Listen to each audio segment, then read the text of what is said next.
don't remember asking you a goddamn thing.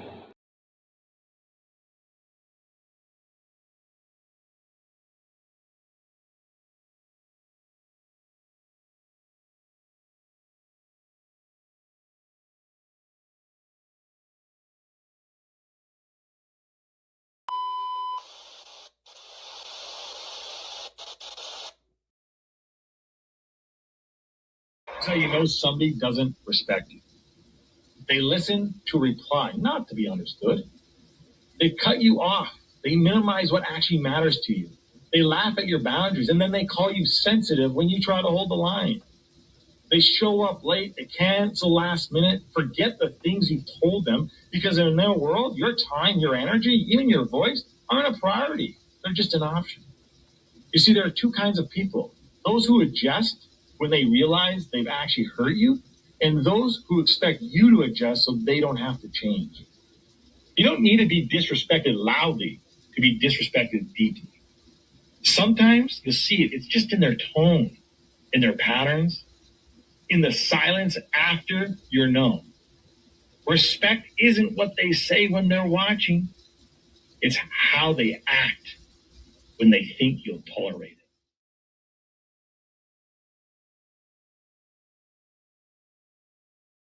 The flow insane, take my spot, so the range. Shoot my shot with perfect aim. 3rd degree, that perfect flame. Ain't no sleep, that's the game. Oh, so southern, that's the slang. When they see me, that's the main. Chasing checks and fly like planes. Big old stick, I bought a cane. Flick my wrist and bought the ring. I'm so boss, we're not the same. Paid the cost and kept the change. Now I'm walking Hall of Fame. And I reside in the cloud. Grand wishes with these bitches. Taking pictures with the crowd, and I'm out. Yo. Happy Friday, good people. Peace, blessings, glory, praise, and honor to the Most High. Shout outs to my poets, writers, content creators, and everything else in between. I thank God for being here. I hope the week has been well with you. I hope the weekend is just as special, just as unique. I hope you're staying cool, hydrated, and all that. I got Sydney in the studio waiting to pull up. See the title. I got a clip. And we got some stuff to talk about here, man. I really don't have no words. I'm gonna let it speak for itself. Tragic, absolutely unexplainable. Don't really know how to express what I feel towards this story, but just for the sake of awareness and we're gonna get there. Let me bring Sid up on the big screen so we can get this show started. Like, share, repost, let the people know we on. Let's see.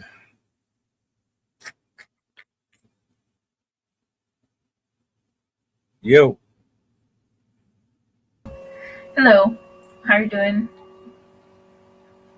Not too bad. We had a little thunderstorm here last about 45 minutes, so it wasn't very long, but some rain is better than none. Mm-hmm. How about yourself? Not too bad. I've just been hanging around the house with the kids, waiting for something to happen. So I only have a week left before the baby's due date. So I've been very impatient. Like, all right, you can come early if you want to. I'm ready. Right. But other than that, just been hanging out with my family members while my husband is like, all right, when does my break get to start? So yeah, other than that, doing pretty good. That's what's up. Yeah. I found this on Instagram. Gotta love IG. They They're getting bolder, bolder and bolder with their stories. I'm starting to see shootouts. I'm starting to see blood. I mean, like it's starting to get extreme on that app. I don't know if it has something to do with them trying to compete with YouTube, but I was gonna corroborate that. My husband on his Instagram, he'll have like CCTV footage of murders and stuff like that that are almost completely uncensored, or like car accidents that it reminds me of the early days of the internet when there wasn't any censorship and you can find just about anything on YouTube. yeah, I got a clip for that too. I don't know when I'm going to bring it up. It probably be this week in regards to YouTube, IG, and the rest of them. That's going to be an interesting one. But let me bring this up on the big screen. I'm gonna let it play. For those of you who are not familiar with the story, I present to you some of the most heinous stuff that I've seen in some time, and we've covered a lot of real dark crap up here. So let's see. Bradley was a 62-year-old retired teacher in Mississippi. She spent over 30 years educating young people, and her own son killed her.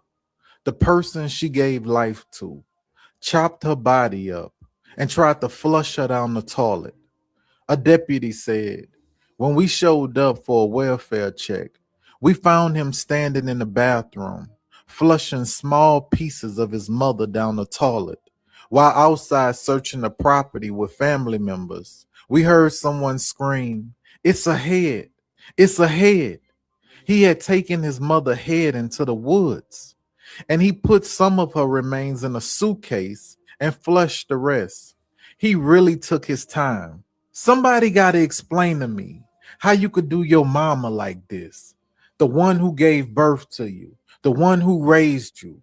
How you stand over her and take a saw and chop her up and then just start flushing her down the toilet like it's nothing.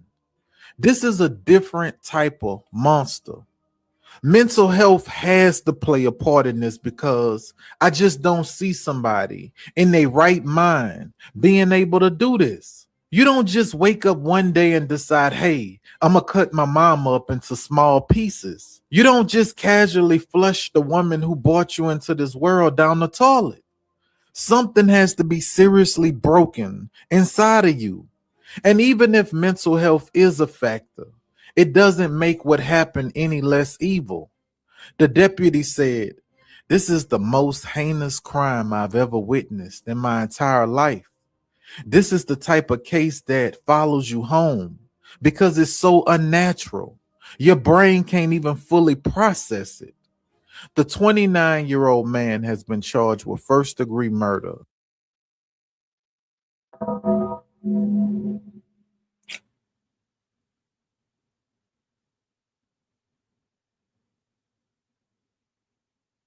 Instagram, everybody.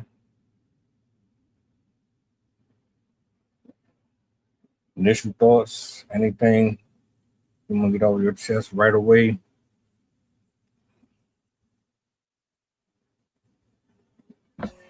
Well, first of all, my heart goes out to that family. That is not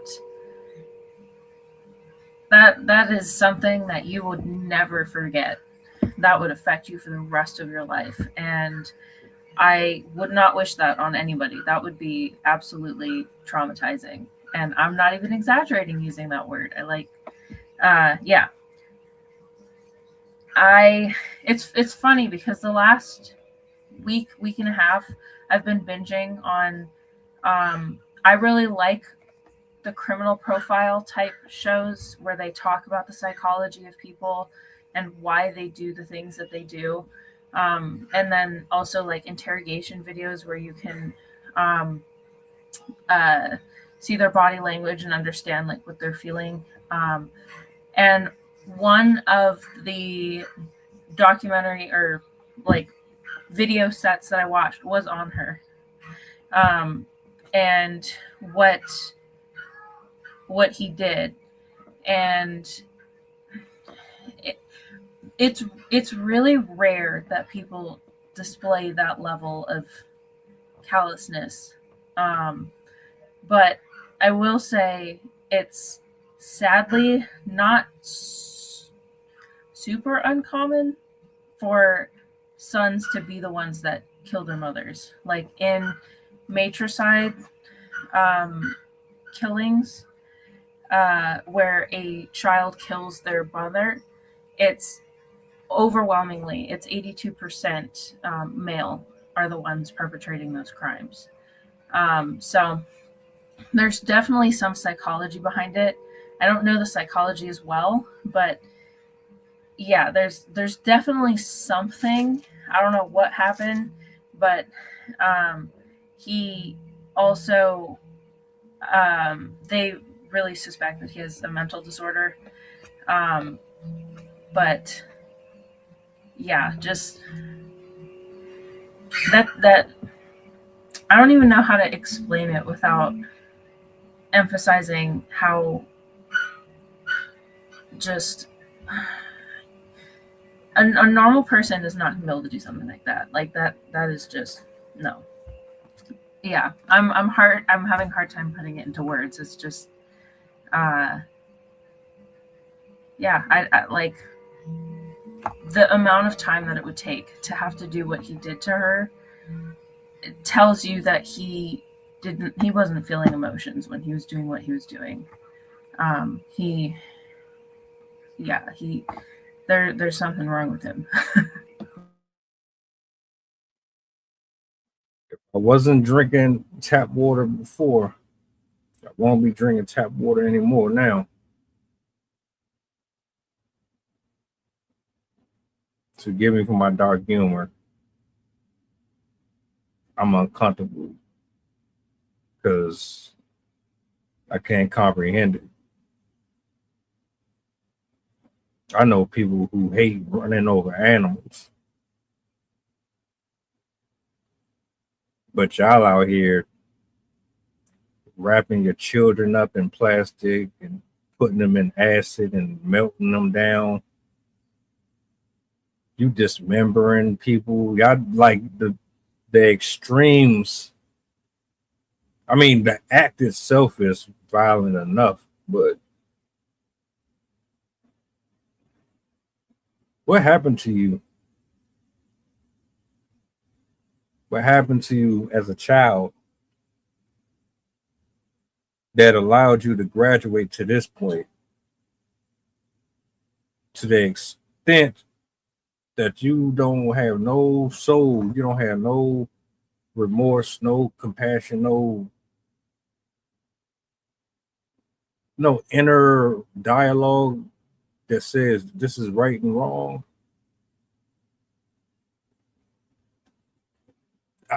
I remember, was it this year? It was last year, sometime last year. A guy was interviewing a guy who had killed his I think he killed his mom. No, it wasn't his mom. He killed his sister. He was like 10 or something at the time. His sister was like 3. Killed her. He spent majority of his life in jail. He should be out right now, either now or he's getting out in another couple years. But there was an interview with a guy, and the way that he spoke was so articulate. Like, I'm fascinated by that stuff too. And the journalist, he a popular, very famous journalist. You know, he's setting up the questions where I guess he's trying to pick his brain, and like he's trying to see where his mind is at. What would drive somebody like this to do that?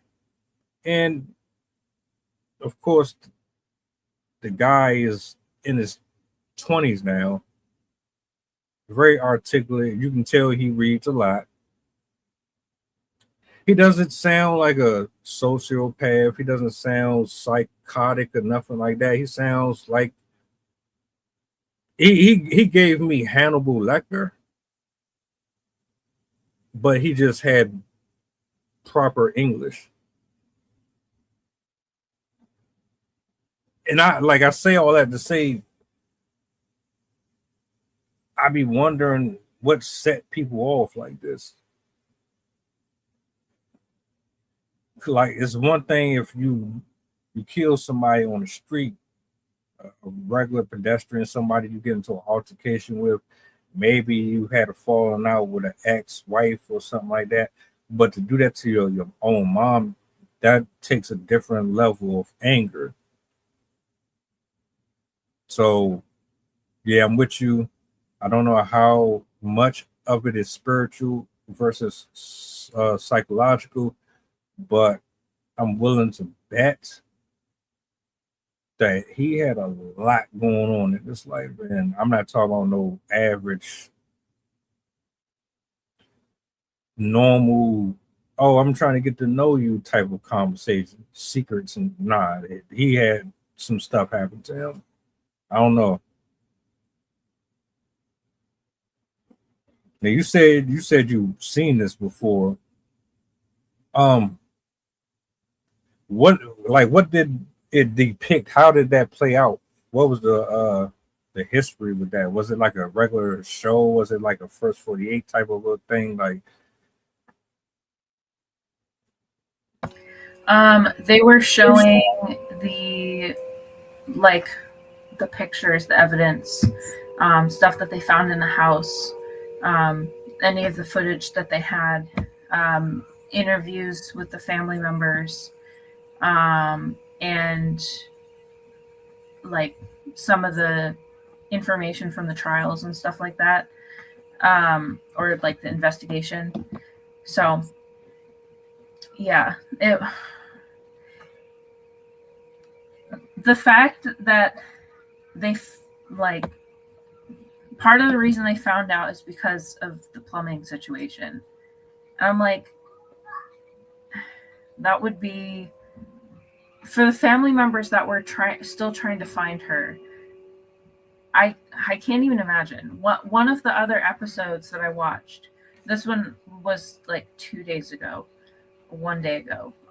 He used a wood chipper for his ex-wife. That's all I'm gonna say.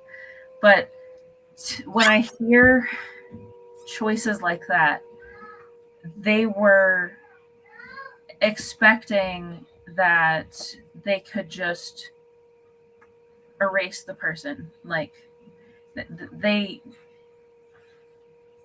don't know. To me, it's like one of the most callous ways that you could kill somebody, or that you could dispose of a person, because you're not even giving the family the opportunity to find them. Like, you're just absolutely mutilating the person until there's nothing. You hope nothing left of them, and then you put it through the sewage system. And this isn't uncommon. Like, I was looking it up just to check for myself, make sure it wasn't just my own perception.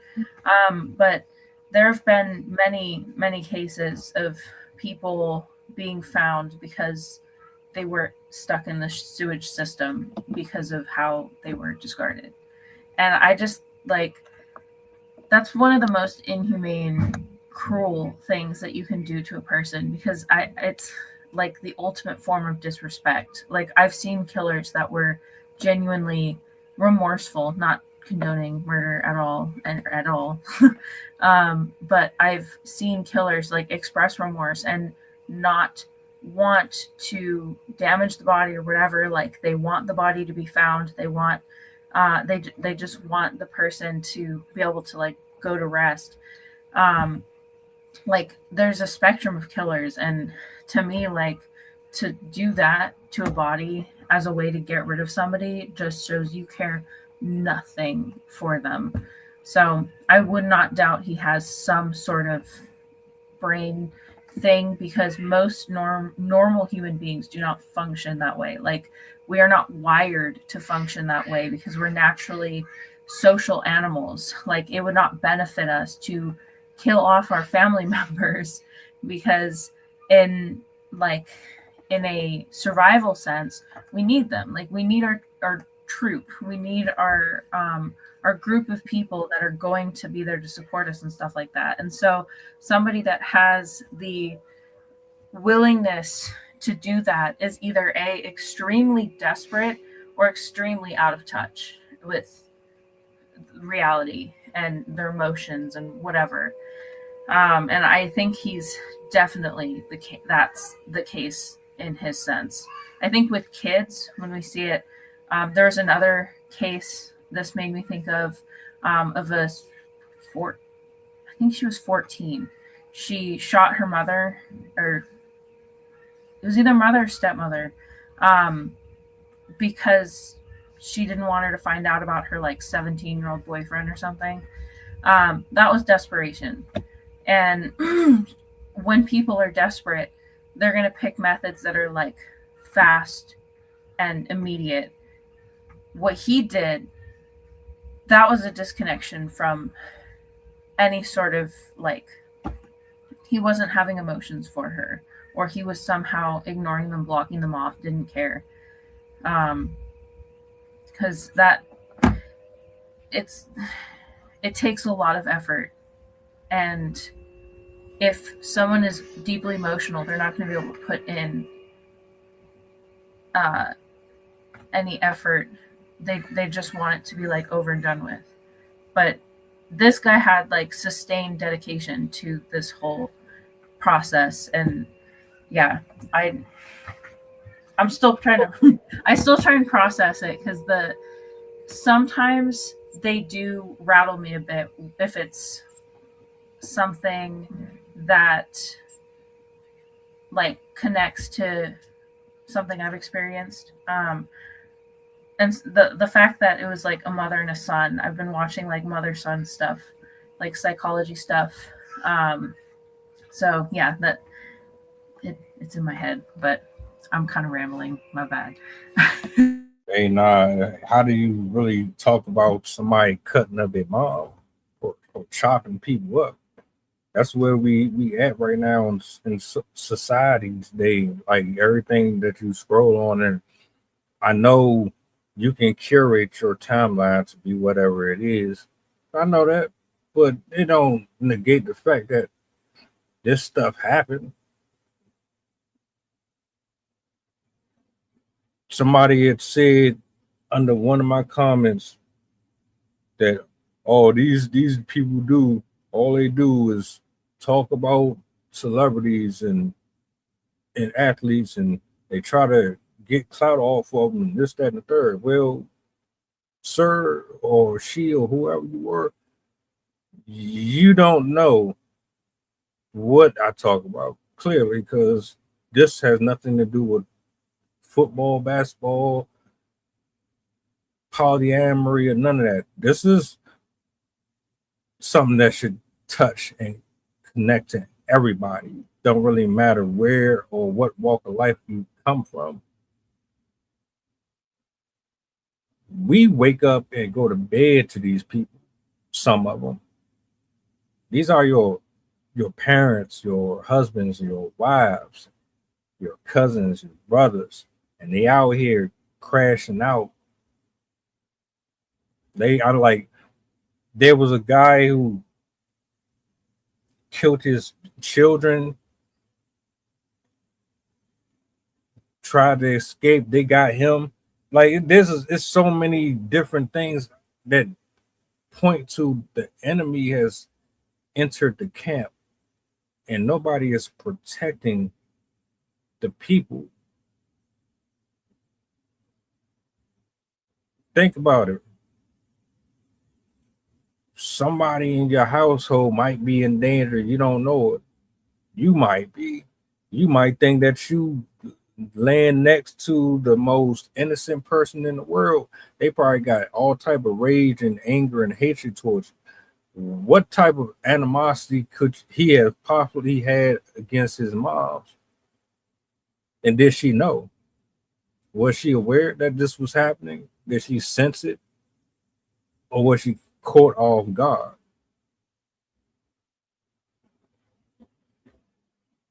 So I like as haunting and creepy as this is, it's like we got to be aware of this stuff. The world is vast. Too much is going on. Wow, the same way you're thinking about a million things at once, a million things are happening simultaneously outside of your own vision. We trying to find ways to express how we feel about this story. And while we're doing that, there's stuff going on right now. There's people who need help right now that need to be found and everything. So I don't know. This is sad. This is absolutely sad, man. I just don't know. I don't have it in me to have that type of animosity towards a single soul. Even if I thought you were an enemy, which I don't have enemies, but even if I felt disgruntled towards the way you treated me in the past or whatever, I could never bring myself to throw you in a wood chipper or put you in an oil drum and get a specific type of acid to get rid of the evidence and then pretend like everything was good with the family. I remember it was another story I did. Matter of fact, I don't even think I did a story on that. It was just something I watched with a dude. The dude was just normal as hell, but the whole time he killed his wife and he blamed it on somebody who was like 400-500 miles away. He blamed it on her high school sweetheart, somebody that she ain't seen in like 20 years. And he had the police really convinced. He was sitting there right next to him, helping him the whole time. It's like you just don't know people anymore.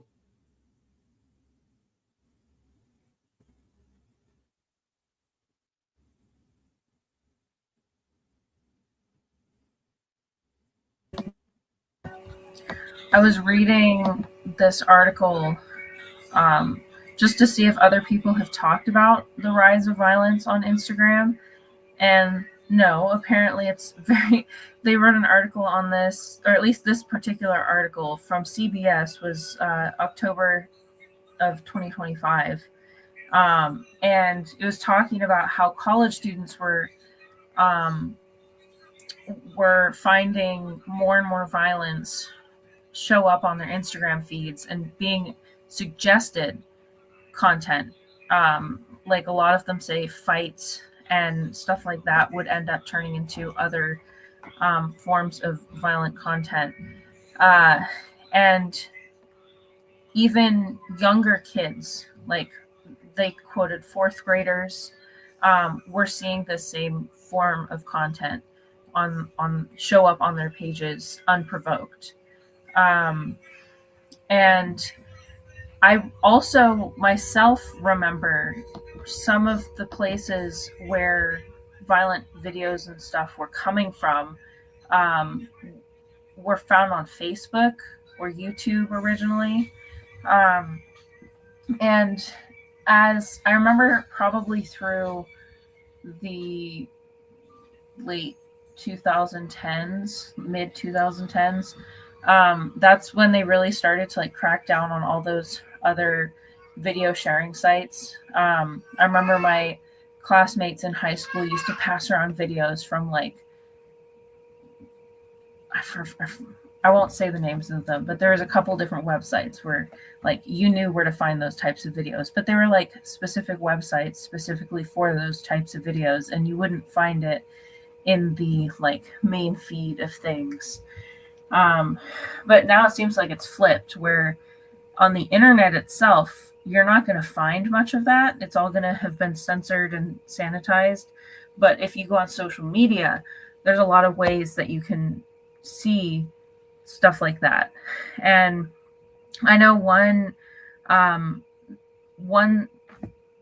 method that I've seen of releasing these types of videos is the stuff that's going on in the Middle East. I've been seeing a lot more videos of like graphic injuries and stuff like that being uncensored, showing up on timelines and stuff under the saying that they're like, oh, collecting donations and stuff like that. But they're still like, I've literally seen people blown up in these videos asking for money. And it seems like, as I said, it's switching now, where social media is now the place that is allowing this kind of content to be disseminated, which is also ironic given their increase in censoring words and ideas, but they're still not censoring traumatizing things from being on the feeds.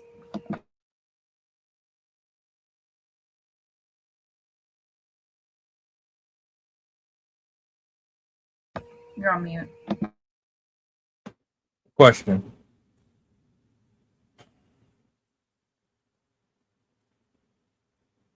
What do you think social media would look like if they didn't highlight the crime?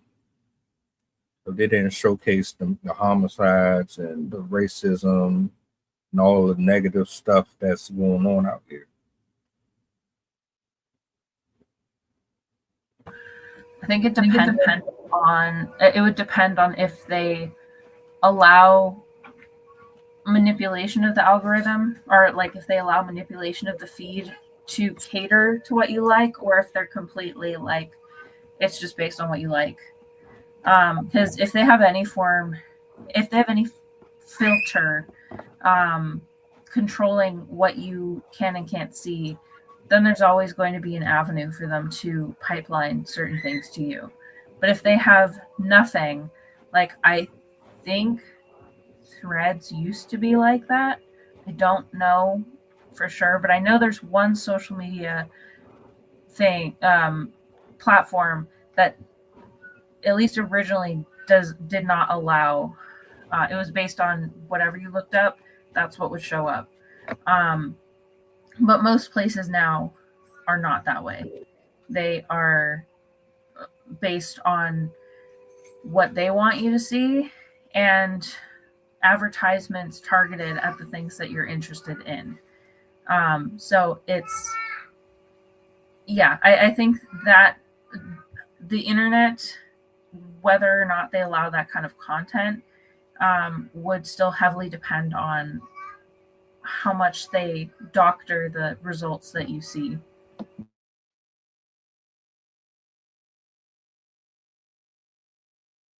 I don't think, for me, it would make a difference.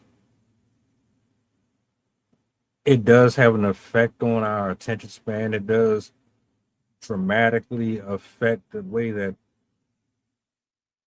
we operate in our households. I think social media has done a number on a lot of our minds and on our youth. But on the flip side, I'm looking at the pros and cons, even with how it negatively rearranges our mindset. On the flip side, at least you're going to get a little more honesty from the media coverage. Like, I'm not really fond of what he did, but it makes me more privy that it's going on. Like, we can't be naive and think that it's just perfect out here. Everything is rainbows, unicorns, and nah. There are a lot of miserable, unhappy people. And there's a lot of folks that do not know the signs are right there and they don't recognize them. The main stations, when they cover stories, they don't really give you full details. They hide things. They control it to the extent that you don't know if they lying out their butt or what. So like you go to Twitter, you're probably going to get more honesty than you're going to get it from CNN or ABC. So like there's a it has its good and its bad. My IG has a blend of dark comedy, crime, fighting, dating, relationship stuff. It's like a mixture of all. And maybe a little poetry here and there. The poetry scene is not that prevalent on there for me, but I say all that to say with what he did to his mom, it's scriptural. It's definitely prophetic to me because the child is going against the parent. You're not respecting the parents no more. You see it more and more every day. And to go to the extent that he did, I'm still just trying to figure out how could you have that much rage in your heart for your people like that. I just don't get it. I'll never understand that. So I mean, forgive me, man. That's some real coward stuff. You didn't think that you could get help for that. You didn't think that you could go to somebody and try to remedy that. Did you not try to have a conversation with her? Did you not try to figure out like what was really happening here? Was she abusive? Like what was the whole dynamic in that house? I don't get it. I don't get it at all. It humbles you. It makes you appreciate the people that you got in your life every single day. I know I sure as hell am like, damn man, you think you got it bad, but we up here complaining and we wondering how we gonna pay our light bills and we're gonna pay for this and pay for that and pay for this. You angry and you be bitter at certain people in your household, be bitter and angry at your friends, criticizing everything, but the whole time Jesse from 3 blocks down just set his peoples on fire inside of a car and like I feel for like I would love to know what their relationship was like when they interview him and really sit down and try to figure out what happens. I would love to know what brought him to that place because all this stuff started from somewhere. You don't just come out the womb like that, like little Michael Myers. You develop that. That's a pattern. That's something that you learn and develop over time. Did nobody notice? Would you be able to tell that your son or your daughter had the potential to do this? And would you be able to catch it?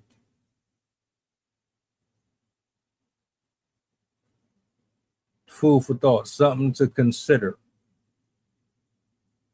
I know we like to think everybody in our household is normal, as normal as they can be, but how much can you really know about someone's individuality outside of just interacting with them? But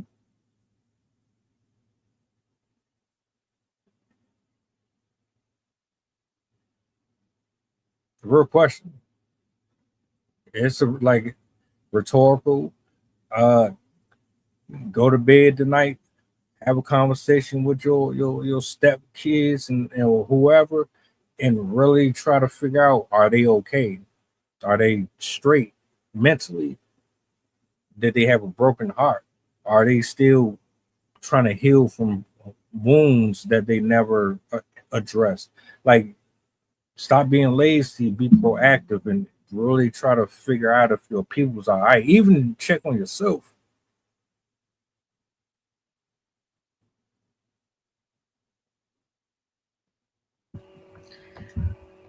So I found on one of these articles, she was in the process of removing him from her home. She had gone to court and was planning on evicting him, and that's why he did what he did. And even the person on the article said he was very calculating when he committed the crime, and he did it in a way that whoever came looking for her would have to do their due diligence to find her. So, as I kind of had said earlier, he Titus. He had so little humanity, he didn't care about anybody else. He only cared about his own escape from the situation and had zero remorse and humanity for her and for all of his other family members. To take it off.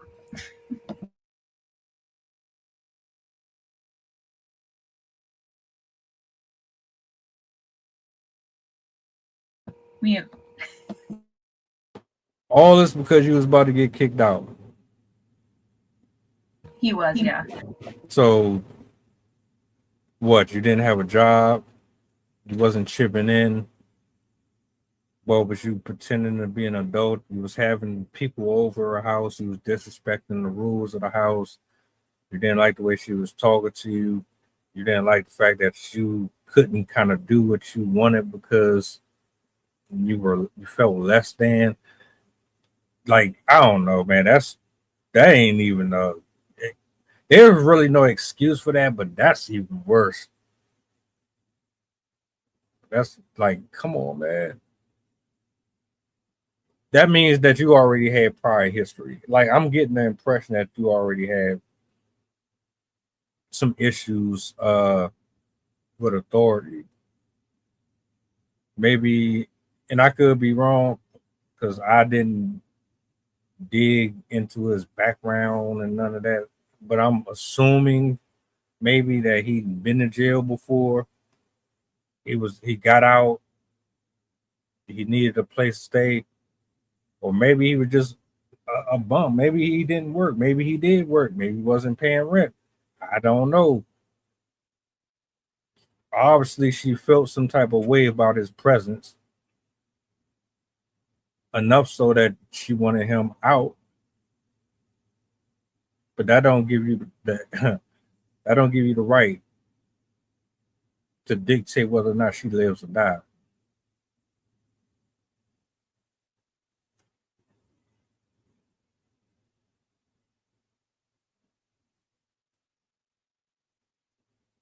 Like, what type of logic, what kind of rationale is that? You got to, I don't know, man. I'm over it. I'm over stories like that. I'm over abusive men. I'm over abusive people in general. I'm over folks that's too lazy to go get help. All these tools, as much as they try to control stuff, you still got other options. There's ways. Before I crash out, I'm going to do everything in my power to try to fix whatever is wrong with me. Crashing out seems like the laziest way to escape your own prison because you don't know what else to do with that energy. You had way too many other options take that attitude and put it into something productive. You don't take that out on people who brought you into this world. That's crazy. At the end of May, it was a hearing in court, and they didn't address a bond or a trial date. Instead, the judge ordered for a competency and an insanity evaluation because they don't know if he actually understands the legal process and can assist in his own defense. And so it looks like they're testing him because they don't believe he's mentally, or at least they have reasons to question his mental soundness of mind. And for the competency check, if I remember correctly, the competency hearing is to evaluate his, like, whether he's mentally delayed, whether he has a disability, an inability to, like, mentally function, where the insanity evaluation is to examine if he has psychological characteristics that would make him a higher risk of committing crimes like that again, like seeing if he's has one of the psychopathy traits, one of the psychopathy presentations, or if he has another mental disorder that makes somebody more likely to commit violence, such as bipolar, schizophrenia, stuff like that. Though, not saying that anyone should ever use that as an excuse, but sometimes the disorders can be so bad that the person has no control of their actions because of what the disorder is doing to their mind, or at least they're not, like, in a state of coherence. So it looks like it's, at least from what I know about this method of murder and from what I'm seeing from their judgments in the court, he very likely does have something off with him. Like, it's likely that he's not some normal person that just got stressed out, and, like, he probably has some issues. And I can't find any additional background on his personality or history. No, I can't find anything on that. But I wouldn't be surprised if he does. People that have issues like that have a trail behind them. So I would be surprised to hear he wasn't messed up somehow with what he did. You know what's scary about that? How do you process that?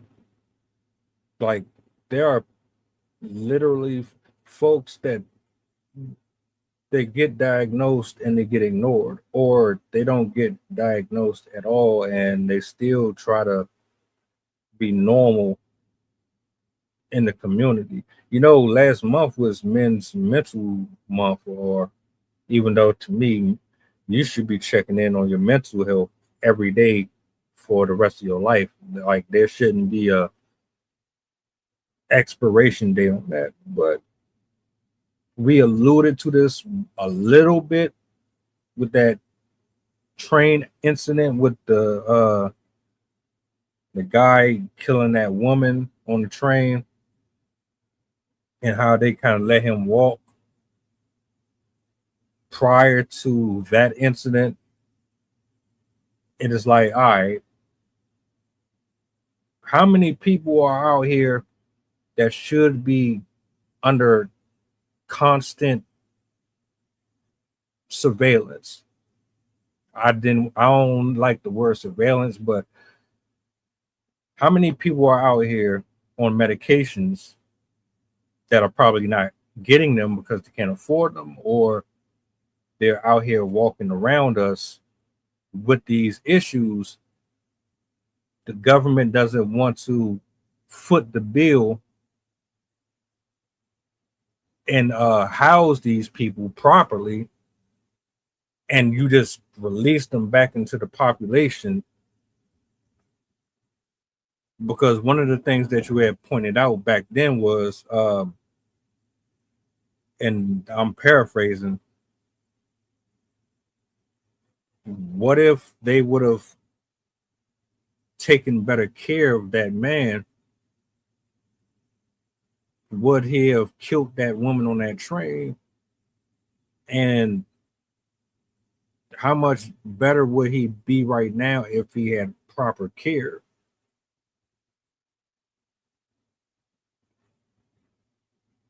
Which makes me wonder about him and dozens of other people who are out here right now who probably went to somebody and they told them, well, this only covers for 2 weeks. This only covers for this. You're going to have to sign a whole bunch of paperwork and go through this, to go through that, to get here. And everybody can't do that. So now what we left with is people out here just trying their best to figure it out. And this is what you get. I'm just hypothetically speaking, and it just kind of went through my mind when you were speaking about that part. There's a lot of folks out here that need help and they're not going to get it because our system, the way it's set up, they don't really give a damn about it because they can't profit off of you like that.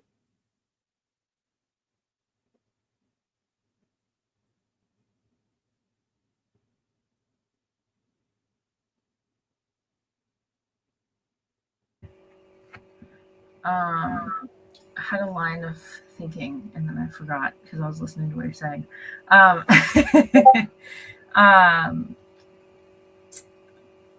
Yeah,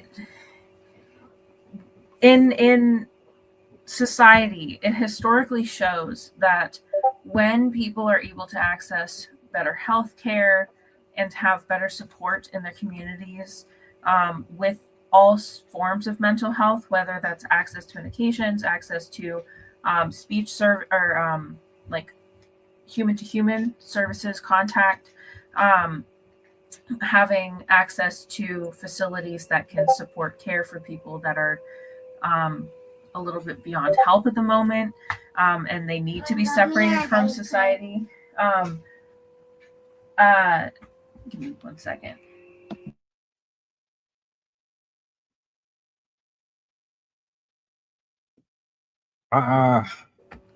Sorry. And with places that have historically better mental health services, you also tend to have a lower instance of crime in the area. You have better school systems. You have people tend to be more educated. People also tend to be more pro-social, and there tends to be better outcomes for homelessness and criminal recidivism, which is the returning to prison. When you have adequate mental health services available to people, every other aspect of life gets better, because mental health is a huge component in crime, and crime has an effect on how the city looks, how the people act, how the public transit system is. Because if there's a lot of crime and a lot of graffiti and a lot of issues with violence and people destroying things, the city is going to reduce the spending that they put onto transportation, because they're I'm not going to keep repainting this, repairing this, whatever. Or let people renting, it affects the cost of rent, because if you have people that are having issues and they're damaging the property, or they're doing drugs, or they're there's other problems that are causing them to destroy the property relating to mental health, they're going to raise the rent to make it harder for people that are like that to get money, or to get a place to live because they don't want to have to deal with those problems. So if you look at, there have been experiments in cities, certain small countries have done this, as well as like hospital wide.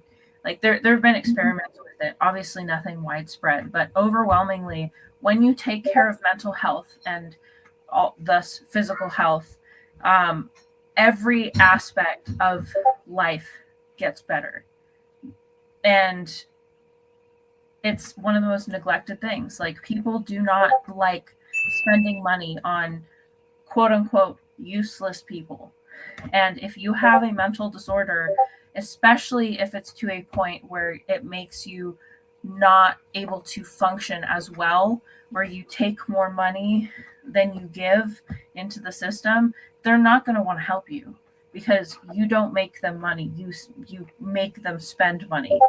And I think that's one of the biggest crimes above all, I mean, among the many others. But one of the things politicians and rich people are doing to us is they're directly damaging our mental health because, you know, it makes it easier to take away from us if they're like, oh, well, you don't deserve it. And yeah, how you treat those that can offer nothing tells you a lot about the mental, the where somebody's at. Like, if you're gonna throw a coffee cup at a homeless person, you probably have a lot of issues.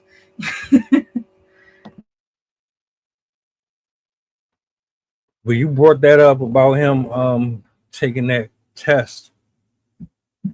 Took me back to that video, and like, these are my final thoughts on this story, because the guy who had killed his sister at 3 years old,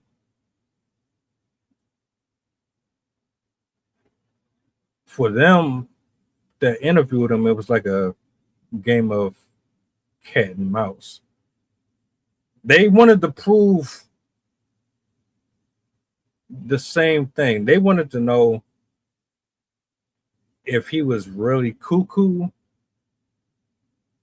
or if that man was in his right mind. But because the way he carried and conducted himself, what's going on, the way he carried and conducted himself, it was almost as if you would be sitting in a library filled with people, and this guy is the one that you go to for every book that you could ever ask for. If you were looking for information on something, he was the guy that you go. But he's been in jail for most of his adolescence, so he read a lot, and he was very, very knowledgeable. I don't know if this is the case here. We'll see. But justice for that lady. I hope and pray they get it right. I don't know how, like, I would love to sit and have a conversation with one of them people who do that for a living. Like, you're literally there to figure out if this person is crazy or not. Like, how do y'all go about it? Shout out to Jason. Shout out to Jason, because he spoke about this before, and I find that very fascinating. Is this guy really crazy, or is he going to try to finesse the system? And I landed there.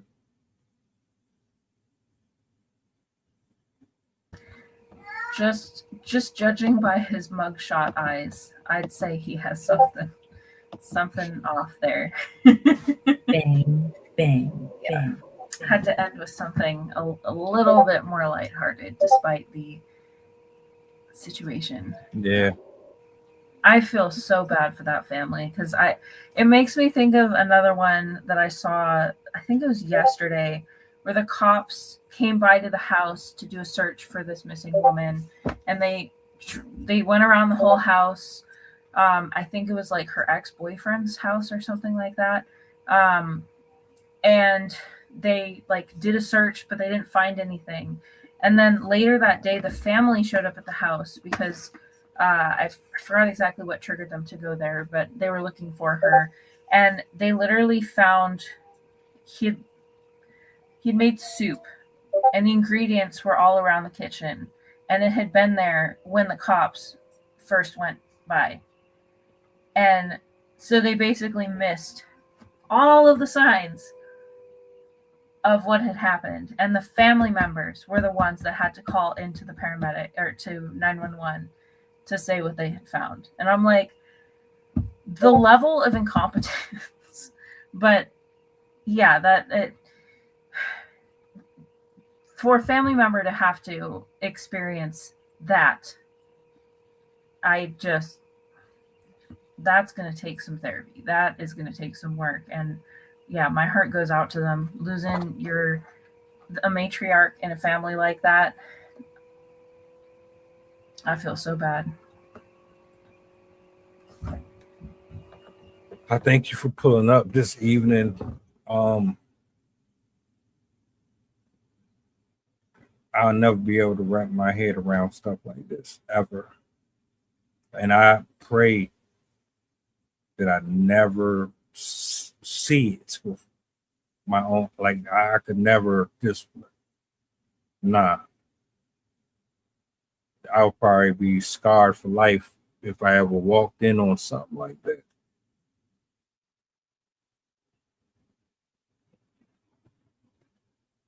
Shout outs to everybody who pulled up this evening. Thank y'all for hanging out, man. Let me know y'all thoughts. If you're not following me on the tube, tap in with me, hit that bell, stay in touch. You know, we locked in every week. Some mornings, and I got something for y'all tomorrow evening. So pull up if you're free. Sydney will be back with us Monday. She got something cooked up for Wednesday. I'm about to get on that right now. But I hope you guys enjoy the rest of your weekend. Just in case I don't get a chance to chop it up with y'all tomorrow. If you got to be out, be safe. And do me a solid before you go, if you don't mind. What's the damn button? Bye, guys. Have a great weekend. Peace. The flow insane, take my spot, so the range. Shoot my shot with perfect aim. 3rd degree, that perfect flame. Ain't no sleep, that's the game. Oh, so southern, that's the slang. When they see me, that's the main. Chasing checks and fly like planes. Big old stick, I bought a cane.